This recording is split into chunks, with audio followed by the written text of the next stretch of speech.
کہ یہ زمینیں ہماری نہیں تھی تمہاری تھی، ہم چھین کے بتائیں گے تمہیں اور دن دنا کے بتائیں گے یہ مساجد ہماری نہیں تھی تمہاری تھی، جب تم نے اس کی قدر دانی نہیں کی ہم دن دنا کے بتائیں گے تمام چیزوں، یہ بیٹیاں تمہاری تھی ہماری نہیں تھی، جب تم نے ان کی قدر نہیں کی اور تم نے کہا کہ ابھی بیٹی چھوٹی ہے، تم نے ان کا پاس و لحاظ نہیں کیا، ان کو پردہ نہیں بتایا، ان کو نکاح کی ازدواجی زندگی میں نہیں جوڑا، تم نے ان کی شادی کا انتظام نہیں کیا، تو یہی لڑکیاں غیروں کے ساتھ بھاگنے میں مجبور ہو گئی، کیوں؟ اس لیے کہ ہم نے قدر نہیں کیے۔ اللہ فرماتے ہیں ما اصاب من مصیبت فبما کسبت ایدیکم ویعفو عن کثیر، جو مصیبتیں پریشانیاں تمہارے اوپر آ رہی ہیں یہ تمہارے کرتوت ہے، یہ ہمارے کرتوت نہیں ہے، یہ تمہارا عمل ہے، یہ اللہ کی جانب سے نہیں ہے، بلکہ جیسے ہمارے اعمال اللہ کے پاس جا رہے ہیں ویسے فیصلے ہمارے پاس آ رہے ہیں۔ اس لیے اللہ رب العزت نے فرمایا حدیث قدسی کے اندر، پیارے محمد اکرم فرماتے ہیں اگر ہمارے اوپر ظالم بادشاہ مسلط ہو جائے، ایسے بادشاہ مسلط ہو جائے جو ہمارے بڑوں کی رعایت نہ کرے اور ہمارے بچوں کے اوپر شفقت نہ کرے اور ہمارے نوجوانوں کے مستقبل کے بارے میں نہ سوچے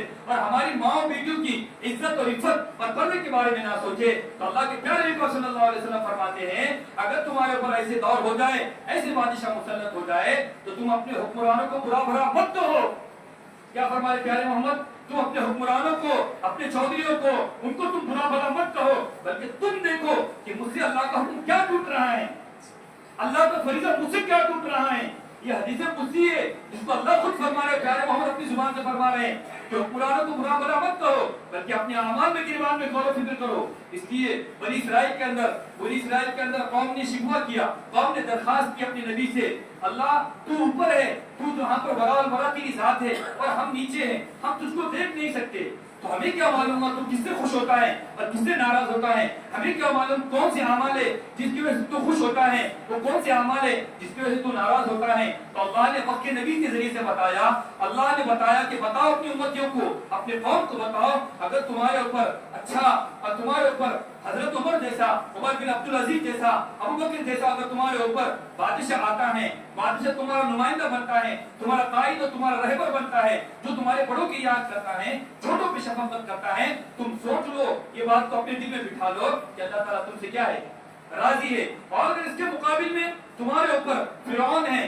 حامان ہے، قارون ہے، اگر امیہ بن خلف ہے، ابو جہل ہے، اگر ایسے ظالم اور جابر بادشاہ تمہارے اوپر مسلط ہے، اللہ نے فرمایا سوچ لو کہ اللہ تعالیٰ تم سے کیا ہے، ناراض ہے۔ تو میرے عزیزو یہ مرحلے پہ مجھ کو آپ کو سوچنا ہے۔ اس لیے اللہ نے فرمایا کہ مصیبتیں آنا کوئی نئی بات نہیں ہے، اسلام کے اندر اسلام نے ہر دور دیکھا ہے، اسلام کے ماننے والوں نے ہر دور دیکھا ہے۔ محمد عربی صلی اللہ تعالی علیہ وسلم نے کیسی مصیبتوں میں اپنی امت کو پیغام دیا ہے، ہمارے نبی نے مصیبتیں جھیلے ہیں، ہمارے نبی نے جیل کی سلاخوں کے پیچھے گئے ہیں، ہمارے نبی نے شعبہ میں تعلیم میں 3 سال گزارے ہیں، ہمارے نبی نے ابو جہل کے دور میں دیکھا ہے، ان تمام ادوار میں جس میں ابو جہل کی توتی بولتی تھی، جس میں ابو جہل کی چودراہٹ بولتی تھی، ان تمام مظالم میں آنے کے بعد بھی اپنے ماننے والوں کو ہمارے نبی نے سبق دیا، دستور دیا، منشور دیا، کیونکہ امت کے سامنے ایسے دور آنے والے تھے، امت محمدی ایسی ظالم ظالم اور ایسے ظالم گنڈوں کا دور دیکھنے والی تھی۔ ان تمام دوریں کی وجہ سے ہمارے نبی نے ہم کو سبق دیا ہے،